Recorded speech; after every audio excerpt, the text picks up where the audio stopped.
Ito pong topic natin na ito ay ang pinakahuli na atin pong pag-aaralan sa Book of Hebrews chapter 11. Hallelujah! At sa muli, ang topic natin is about Faith's Hall of Fame. We talk about the heroes of faith. And I've already discussed, mga kapatid, the names listed in the Book of Hebrews. Galing kay Abel, Enoch, Noah, Abraham, Sarah, Isaac, Jacob, Joseph, Moses, Rahab, Gideon, Barak, Samson, Jephthah, David, and Samuel. Mga kapatid, marami po silang ginawa, mga kapatid, na nakapagpatibay ng kanilang pananampalataya. Marahil nagtatanong kayo, mga kapatid, Pastor, kumusta naman si Elijah, si Isaiah, si Jeremiah, si Daniel, si Habakkuk? Wag po kayong mag-alala. Sapagkat ngayong gabi, nais ko pong dalhin sa inyo ang topic about the faith of the prophets. Hallelujah! You know, yung mga propeta ay napakahalaga ang kanilang ginagampanan na role in the spiritual life and direction of God's people. Noon, papansinin po ninyo, sila ang ginagamit ng ating Panginoon. Hallelujah! And even sa mga panahon pong ito, mayroon pong mga tinatawag na buhay din ng mga propeta na patuloy na nagpapahayag ng salita ng Diyos. At mauunawaan po natin yan maya-maya. Open your Bible in the book of Hebrews 11:32 again. Hallelujah! Sabi po diyan, how much more do I need to say? It would take too long to recount the stories of the faith of Gideon, Barak, Samson, Jephthah, David, Samuel, and, sabi diyan, all the prophets. So, nabanggit pa rin, mga kapatid, and all the prophets. Pero ang kagandahan lang talaga, iba po yung dating pag Moses ang pinag-uusapan. Talagang, yung pangalan talaga, very clear sa Book of Hebrews, di po ba? Yung Samson, yung Gideon, mga kapatid, ang ganda, Abraham. So, maliwanag mga minamahal na sinasabi na mayroon din mga propeta. Ano? So, ngayong gabi, tingnan din po natin ang kanilang pananampalataya. Because we can learn, mga kapatid, from them. Hallelujah! Sa ating patuloy na paglilingkod sa ating mahal na Panginoon. But first, nais ko po, mga kapatid, na i-discuss ang definition ng prophet. What is a prophet? So here are some key aspects of what a prophet is.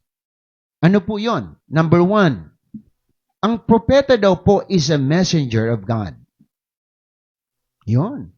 Prophets are individuals called and appointed by God to convey His words, His will to others. Kaya napakahalaga ng propeta noon. So prophets act as instruments of God's will. Sila ang nagdi-deliver ng message ng Panginoon, ng warning, mga kapatid. Katulad ni Daniel, naalala po ninyo, nung panahon na si Daniel, mga kapatid, ay naging lingkod ni Nebuchadnezzar noong Babylonian captivity. Siya po ang nagpaalala sa Haring Nebuchadnezzar. Hallelujah! Siya po ang nagsabing sa Haring Nebuchadnezzar, aba, magsisi ka, huwag kang magmalaki. Dahil ang Diyos ang naglalagay ng hari at siya rin ang nagtatanggal ng hari. Siya ang nagpaalala kay Nebuchadnezzar. Hallelujah! Maliwanag po yan. Ang mga propeta rin ang nagbibigay ng promesa ng Panginoon, ng instruction, ng encouragement. Naalala ko sa Jeremiah, mga kapatid, mahaba ng panahon na alipin ang Israel. But Jeremiah said, 29:11, for I know, God said, the plans I have for you, plans to prosper you and not to harm you, plans to give you hope and a future. What an encouragement. Sino ang ginamit? Propeta ng Diyos. You see? Another definition is, a prophet is a servant of God. Pag sinabi nating servant, alipin. Gagawin kung ano ang gusto ng Diyos, whatever may happen. Prophets serve God faithfully. Kahit mayroon pang opposition, significant challenges, ang propeta ng Diyos lumalaban, mga kapatid. Kahit may mga pagsubok, nagpapatuloy. Naalala niyo si Elijah? Kahit mayroon po siya, mga kapatid, na kahinaan din. Hallelujah. Tinangkaan siya, mga minamahal na patay ni Jezebel. Yes, bilang tao rin, natakot rin, mga kapatid. At gusto niya na rin kunin ang kanyang buhay ng Diyos. Pero tumigil po ba siya? Hindi. Nagpatuloy po si Elijah. At napalitan pa siya ni Elisha. Yan ang propeta ng Diyos. Hindi sumusuko. Sapagkat siya ay alipin ng Diyos. Hallelujah. Another, prophets are intercessors. Ang propeta ay intercessor, mga kapatid. Prayerful dapat. Prophets frequently intercede on behalf of the people, praying and pleading with God for mercy and guidance. Katulad ni Moises, mga kapatid, naalala po ninyo, nung sobrang tigas ng mga puso ng mga Israelita, ano sabi ni Moises?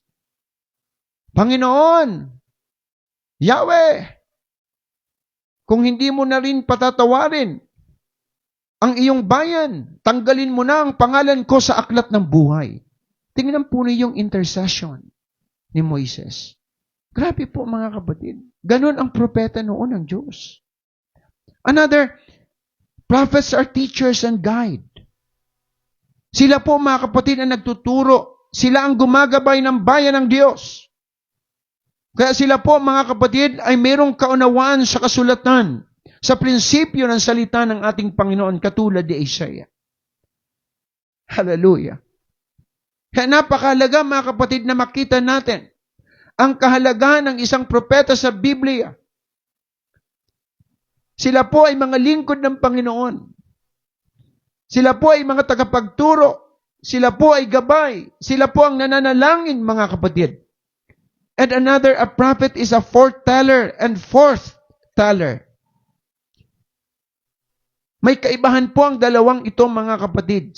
Mga kapatid, prophets can foretell future events as revealed by God and forthtell, mga kapatid. Kung titingnan natin, mga minamahal, pag sinabi nating foretelling, is actually proclaiming the word of the Lord. Pag sinabi nating foretell, ibig sabihin, mga minamahal, mayroon ng prediction na nangyayari. So, the terms foretelling, mga kapatid, and foretelling, parang pareho, pakinggan, parang parehas lang, pastor. Pero mayroon po silang pagkakaiba in the aspect of biblical prophecy. Ano po yun, pastor? A foreteller is someone who predicts or prophesies future events. This aspect of prophecy involves receiving and sharing revelations from God about things that will happen in the future. Example, mga kapatid, si Isaiah. Kaya nga si Isaiah, isa po sa major prophets in the Bible. Because Isaiah foretold the coming of the Messiah. In the book of Isaiah 7:14 and 53, mga kapatid, makakita po natin, sinabi ni Isaiah na mayroong darating na tagapagligtas. Centuries ang lumipas bago nagkaroon ng perpektong katuparan, tunay. In the book of Matthew chapter 1 verse 21, nagkaroon ng Emmanuel, which means God is with us. Nangyari po yon. Si Daniel, mga kapatid, nag-prophesy din si Daniel about the future kingdoms and the end times. Hallelujah! At nangyayari na, mga kapatid, ang ibang detalye niyan. Pero hanggang ngayon, naghihintay pa rin tayo sa pagbabalik ng Panginoong Jesucristo para magkaroon ng fulfillment, mga kapatid, ang final judgment.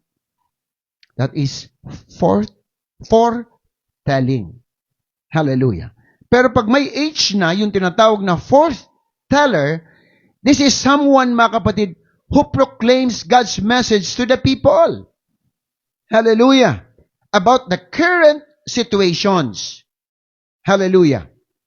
Katulad ng nangyayari ngayon, medyo mataas po ang, kumbaga, ang ating pong nararamdaman na immoralidad na dahil nga po sa mga influences, buhat po sa mga social media, makikita natin, medyo involved na po yung moral, ethical, and spiritual values ng tao. Sino po, mga kapatid, ang nagpo-proclaim ng salita ng Panginoon para labanan po yan. Tumatawag ang Panginoon ng mga tao sa panahon nating ito para magpahayag na ang tao dapat magsisi, tanggapin si Kristo at mamuhay sa katuwiran ng ating Panginoon. Sa Old Testament, naalala ninyo, si Elijah noon, di po ba, harap-harapan, kinofront niya si Ahab, si Haring Ahab, dahil ang kanila mga kapatid na pamamaraan noon ay idolatrous na. Grabe na mga kapatid yung hari ng Israel na ito na si Ahab. Influence na po siya ni Jezebel na kanyang asawa. Talagang direkta. Sinabi mga kapatid ni Elias na magkakaroon ng sobrang tagtuyo. Hindi ulan. Kung hindi pa papahintulutan ng Diyos. Grabe mga kapatid. That is forthtelling. Sinasabi niya sa muli ang gusto ng Lord na dapat ang haring ito ay magsisi. Hallelujah. Kumbaga yung salitang repentance, nandyan na yan sa Biblia, pero inuulit-ulit po yan para ang tao po ay makapanumbalik sa Diyos. At hanggang sa ngayon, kaming mga pastors, even the Sunday school teachers, ay patuloy po nagbibigay ng mensahe that is forthtelling. Naalala niyo si John the Baptist? Siya po ang nag-proclaim ng repentance. Repent, sabi ni John the Baptist, for the kingdom of God is at hand. Forthtelling po yun. Sapagkat doon pa, pinapahayag na mga kapatid ang repentance. Hanggang ngayon, nakaraang December mga kapatid, nagkaroon kami ng krusada sa Laguna.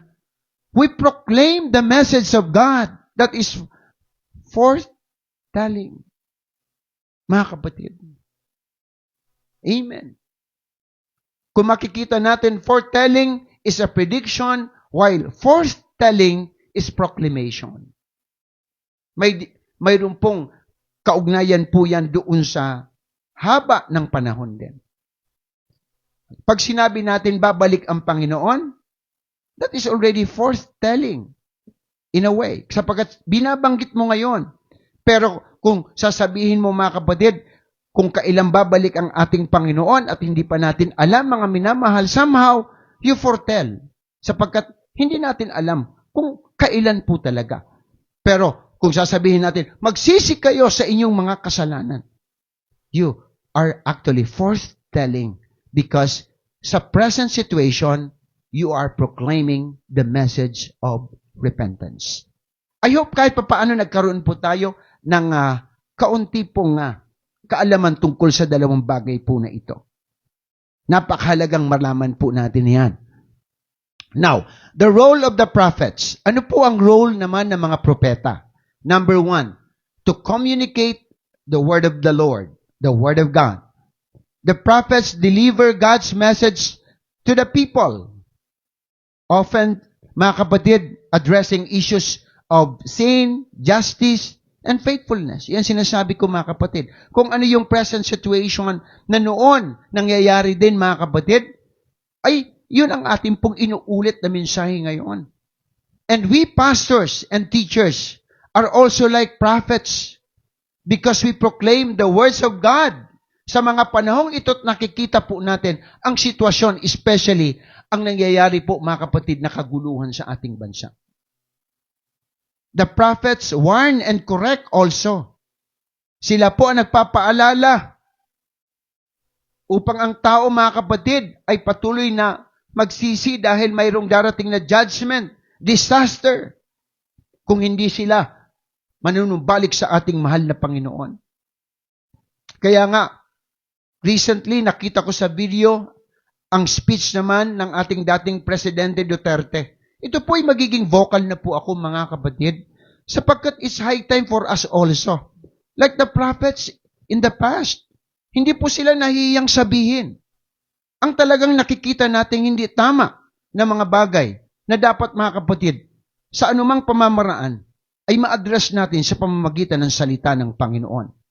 Puros mura, puros may papatayin mga kapatid, mga salitang hindi kanais-nais na walang kabanalan.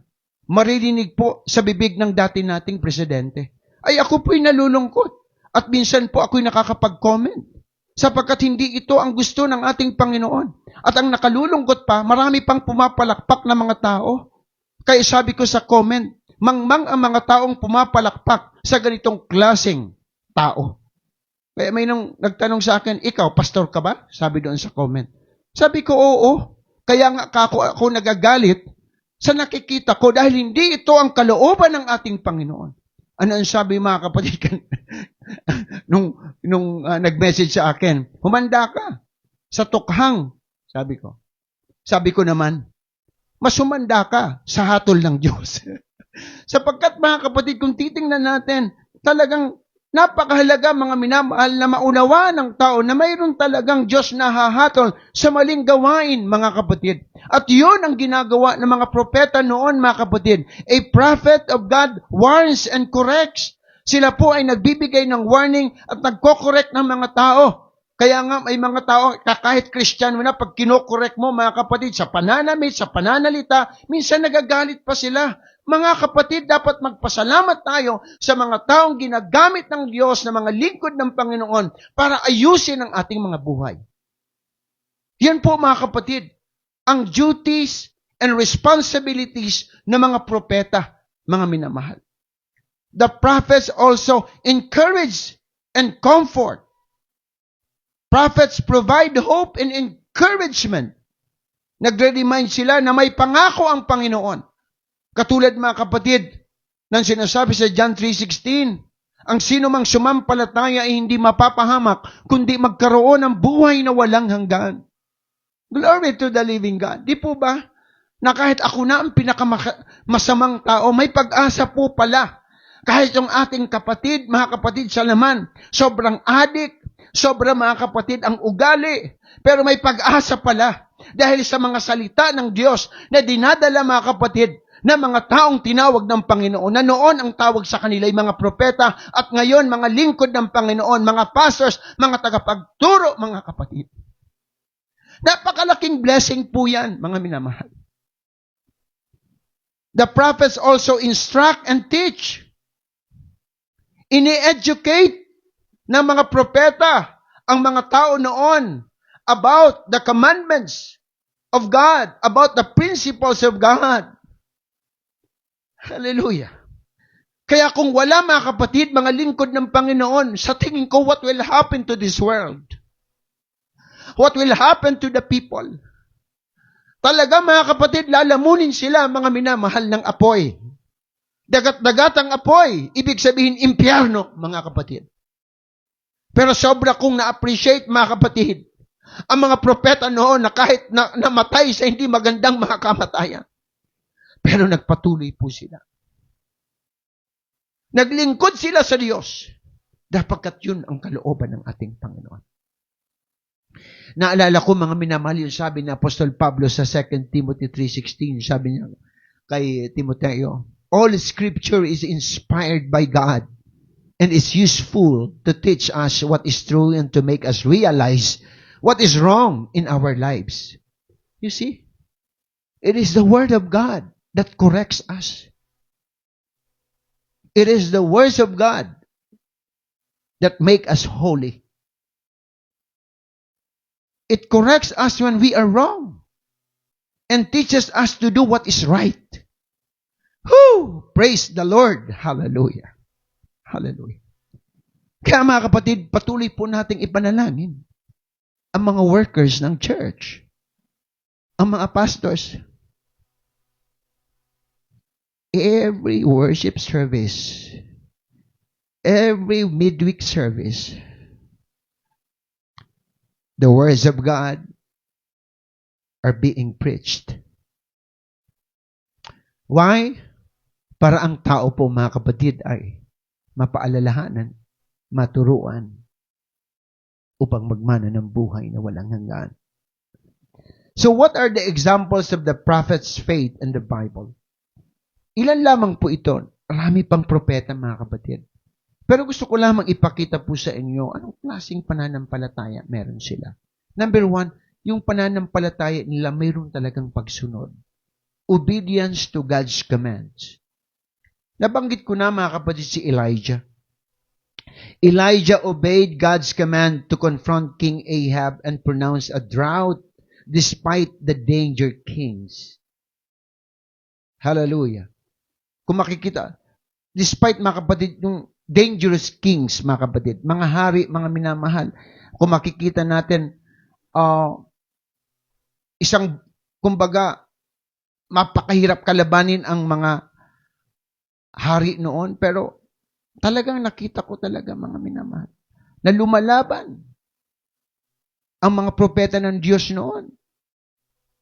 Kahit dangerous ang kanilang kalagayan, mga kapatid. Lumalaban sila dahil sila po ay obligado na sumunod sa kalooban ng Panginoon.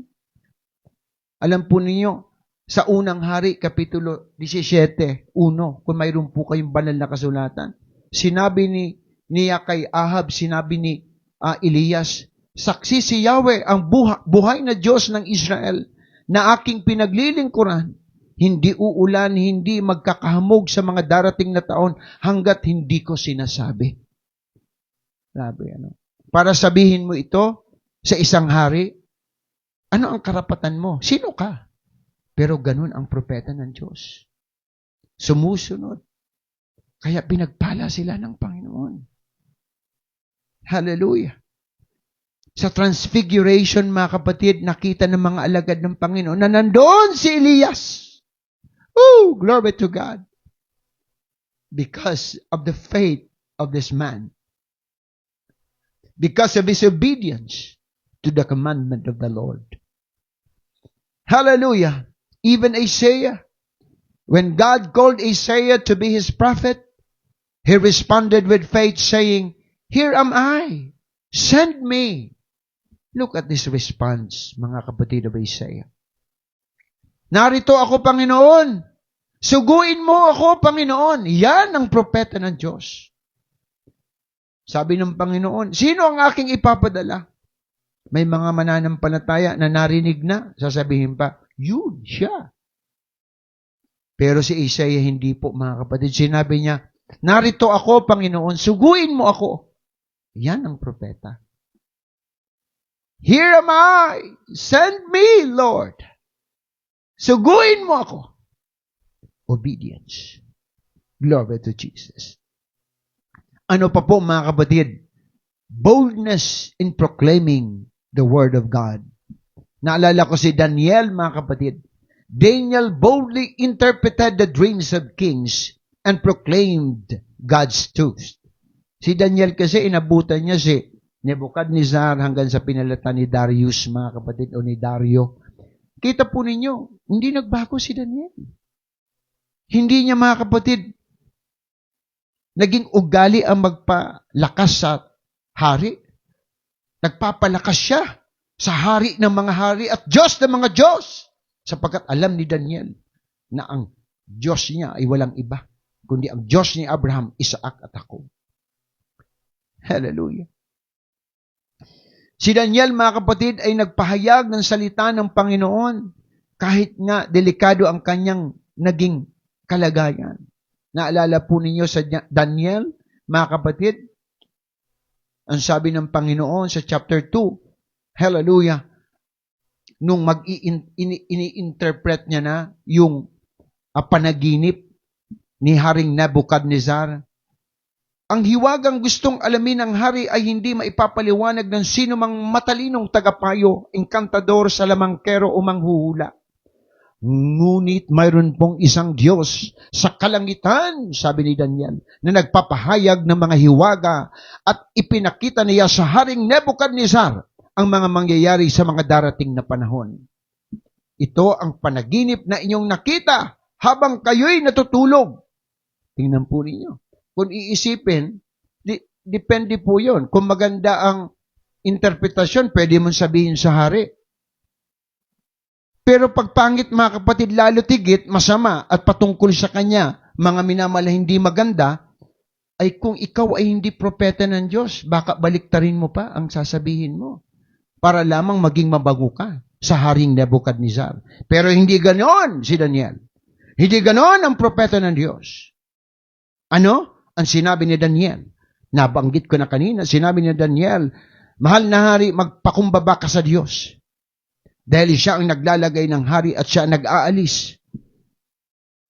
Mawawala sa iyo ang kaharian ito, sabi ni Daniel. Kaya mga kapatid, nakita ko talaga ang tapang ni Daniel. Ang boldness in proclaiming the word of God. Hallelujah. Another thing, sa Daniel chapter 6, mga kapatid, di po ba, nung pumalit na si Haring Dario, mga minamahal, nang mawala na ang kapangyarihan ni Haring Nebuchadnezzar, di ba, yung mga inggitero, sinabi nila, itong si Daniel, dahil mataas na ang position, dapat nito bumagsak. Sabihin natin sa Haring Dario na gumawa ng kasulatan ng isang batas na ikasasama ni Daniel at kanyang mga kaibigan. Ano po ang batas po na yun, mga kapatid?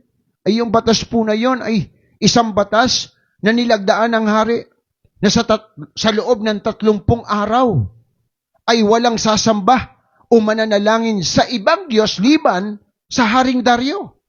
Tingnan po ninyo. Sapagkat kung hindi susunod sa utos na yon, ay ihuhulog sa kulungan ng mga leon. Pero iba si Daniel. Nang marinig ni Daniel ang ganoong kautusan, 3 beses pa ring nananalangin si Daniel sa buong maghapon kaya gaya ng kanyang kinaugalian.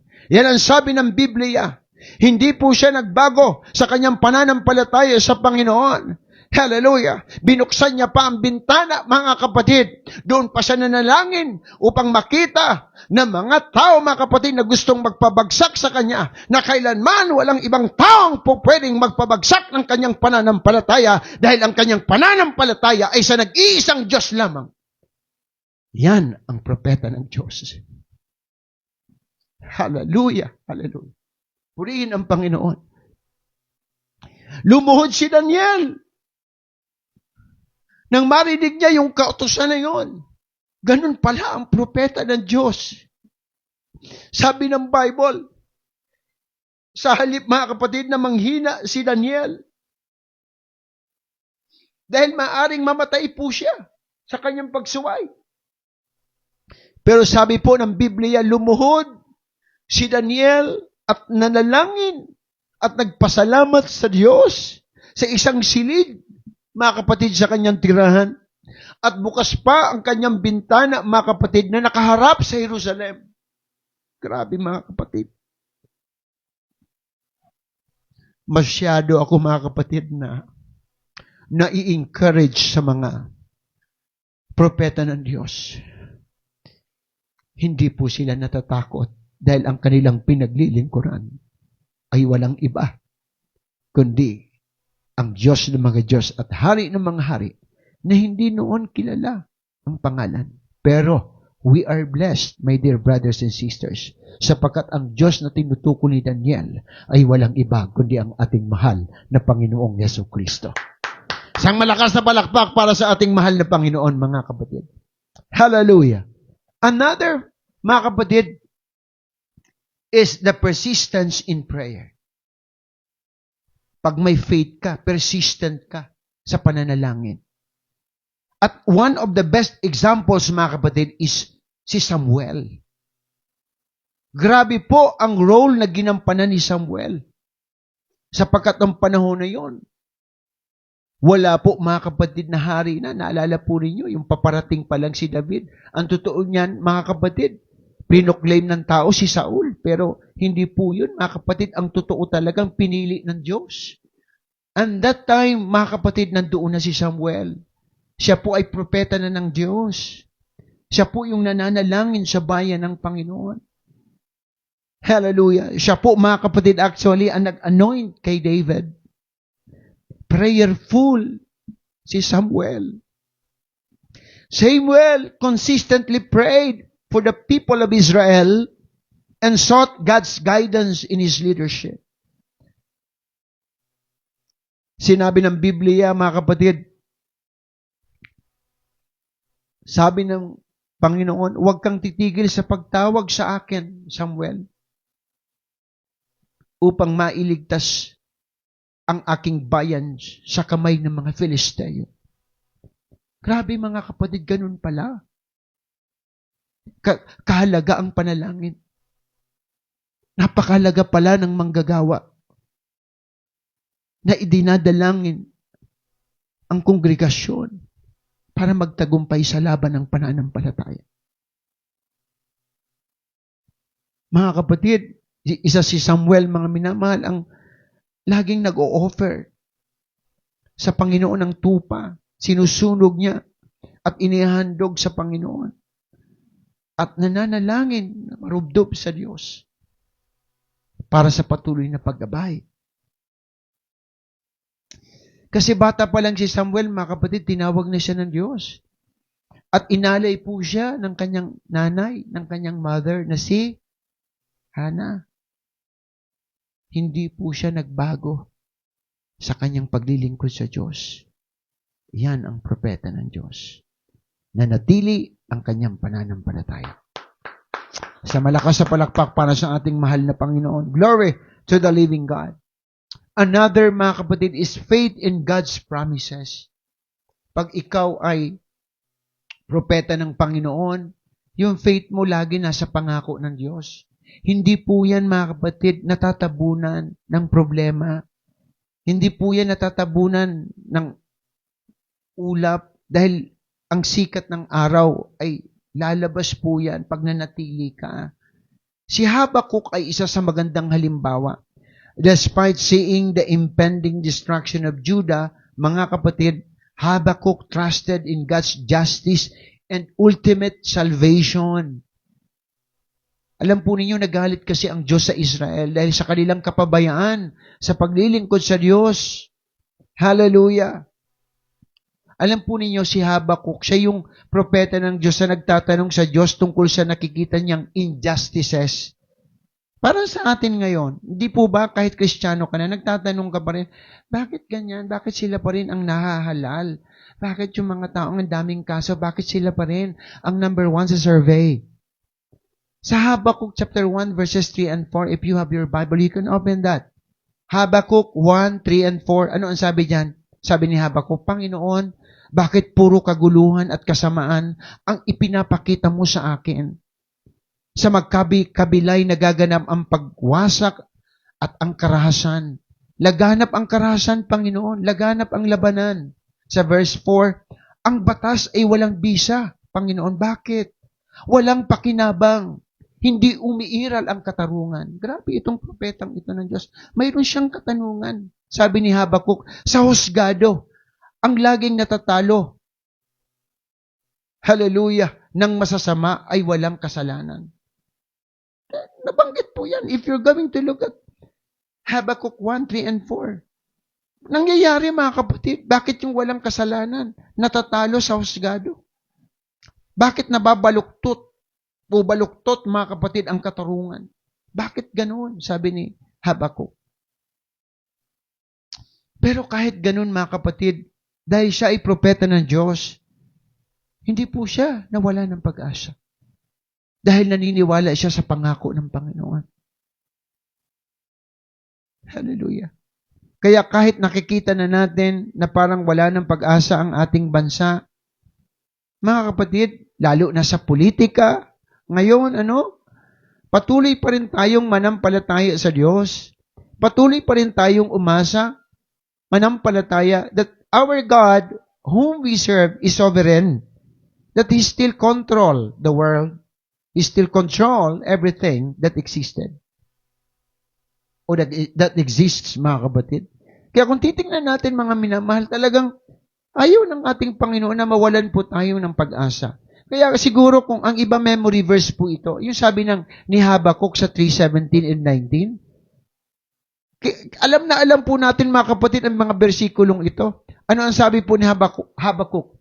Bagamat di namumunga ang puno ng igos, at hindi rin namumunga ang mga ubas, kahit na maantala ang pamumunga ng ulibo, at walang aanin sa mga bukirin, kahit na mamatay lahat ang mga tupa, at mawala ang baka sa kulungan, magagalak pa rin ako at magsasaya. Magpupuri pa rin ako sa Diyos, dahil si Yahweh ang Diyos na magliligtas sa akin.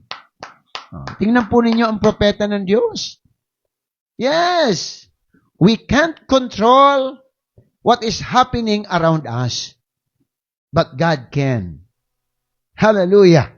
Kaya magtiwala lang tayo sa ating Panginoon kasi hindi natin alam ang plano ng Diyos, mga kapatid. Hallelujah.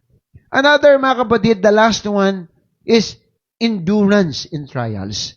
Ang propeta ng Diyos, mga kapatid, ay mayroong endurance. Ibig sabihin, mga kapatid, siya po ay nakakapanatili kahit may kahirapan. Kaya mag-endure, mga kapatid. At ang magandang example dyan si Ezekiel. Ezekiel endured the hardships of exile and faithfully carried out God's prophetic ministry among the exiles in Babylon. Naalala po ninyo, sa muli babalikan ko, mga kapatid, nung panahon ng Babylonian captivity, na nagtatanong ang mga propeta, bakit pinahintulot mo, Panginoon, na ang iyong bayan ay mapa sa kamay ng Babylonia, ng Persia, na mga hintil. Bakit? May plano kasi ang Diyos. Pero hindi madali, mga kapatid, unawain. Dahil naghihirap din ang bayan ng Diyos, mga kapatid. Pero grabe po ang ginawa ng Panginoon kay Ezekiel. Hallelujah. Because even Ezekiel was among the Jewish exiles. Siya rin po ay kasama doon. Pero tinanggap niya ang prophetic call, ang vision na ibinigay sa kanya ng Panginoon. That is why ang salita o pangalang Ezekiel means God is my strength. Ang kahulugan ng Ezekiel is God is my strength. Dahil nanghihina na rin po ang propetang ito ng Panginoon. Pero may pangako ang Diyos, mga kapatid. Hallelujah. Si Ezekiel po ang isang propeta ng Panginoon na nagsabi, mga kapatid, na kahit mga buto na ay pwede pa rin mabuhay. He is the prophet, mga kapatid, who talks about the valley of dry bones in the book of Ezekiel chapter 37. Ezekiel sees a vision of a valley filled with dry bones. Hindi lamang basta mga buto, mga kapatid, kundi mga tuyong buto, which God commands him to prophesy over. Sabi ng Panginoon kay Ezekiel, magbigay ka ng propesiya, magsalita ka, Ezekiel, that the bones, hallelujah, ang mga tuyong buto na ito ay magkakaroon ng buhay. Symbolizing the restoration of Israel. Iyan po ang propeta ng Diyos. Nagbibigay ng pag-asa kahit maituturing na patay na, mga minamahal. Kasi ang pag sinabi nating bones, patay na. Yun ang vision na nakita ni Ezekiel. Pero mga kapatid, nanatili pa rin si Ezekiel sa pag-asa na ang Diyos ay may gagawin. Kaya mga kapatid, sabi ng Panginoon kay Ezekiel, Ezekiel, mangusap ka. Magbigay ka ng propesiya at sabihin mo na ang mga butong yan ay bibigyan ko ng buhay. Kaya mga kapatid, patuloy nating pasalamatan ang buhay ng mga mensahero ng salita ng Diyos, ang mga pastors and workers of the church, dahil sila ang patuloy na nagpapaalala tungkol sa kalooban ng Diyos upang patuloy tayong magkaroon ng pag-asa, upang patuloy nating makasama, mga kapatid, ang presensya ng Diyos, at sa pagbabalik ng Panginoon, tayong lahat ay makasama niya sa buhay na walang hanggan. Glory to the living God. And then my conclusion, mga kapatid, the faith of the prophets serves as an inspiring example for all believers. Their trust in God's calling, obedience to His commands, boldness in proclamation, persistence in prayer, faith in God's promises, and endurance in trials demonstrate the depth and resilience of their faith. Yan po. Yan ang definition ng propeta ng Diyos. Hallelujah. And Christians can draw inspiration and guidance for their own spiritual journey. Ito po ay halimbawa sa atin para hindi tayo mawala sa paglilingkod sa Diyos. May mga taong ginamit ang Panginoon, growing in their relationship with God and living out their faith in practical ways. Sila rin, mga kapatid, ay tao na katulad natin, pero nagtagumpay sila dahil sa kanilang totoong pananampalataya. Hallelujah! Magandang gabi po. Pagpalain po tayo ng ating mahal na Panginoong Hesukristo. Hallelujah! Purihin po ang ating mahal na Panginoon. Tayo po'y manalangin. Hallelujah! O dakilang Diyos, nagpapasalamat po kami, Panginoon, sa iyo pong kabutihan. Salamat sa mga salita mo, O Diyos, na nahayag ngayong gabi. Nawa, Panginoon, ito ay patuloy na maging gabay namin sa aming mga buhay. Salamat po, Diyos, sa mga tao na ginamit mo, Panginoon. Mga heroes of faith, O God, na nakasulat, Panginoon, ang kanilang pangalan sa aklat ng Hebreo.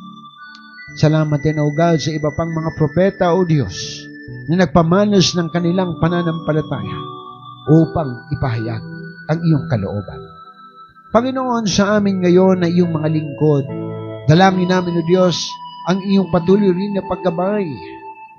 Gamitin mo rin kami, Panginoon, para sa ebanghelyo ng kaligtasan.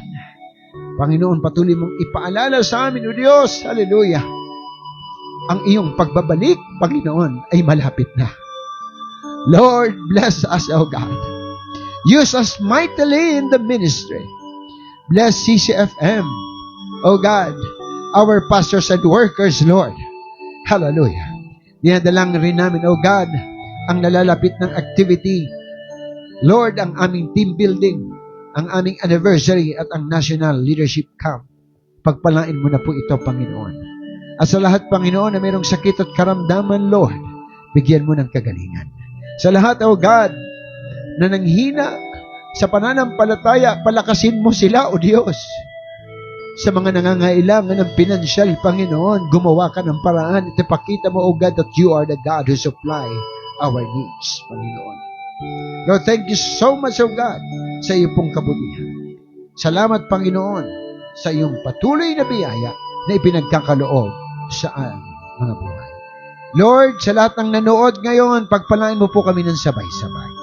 And to you alone, we give back all the glory, honor, and praise, Lord. Salamat, Panginoon, sa iyong masaganang biyaya. At Lord, sinasama na rin po namin pala ang kaarawan ng aming kamanggagawa, Brother Michael Machate. I-bless mo po ang buhay niya at patuloy na gamitin.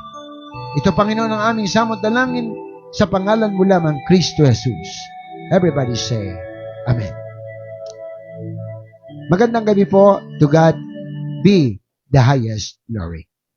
Hallelujah. Palapakan po natin ang ating mahal na Panginoon. At mga kapatid, just continue to support our online services. Nawa, mga kapatid, patuloy tayong magkaisa sa gawain ng Panginoon.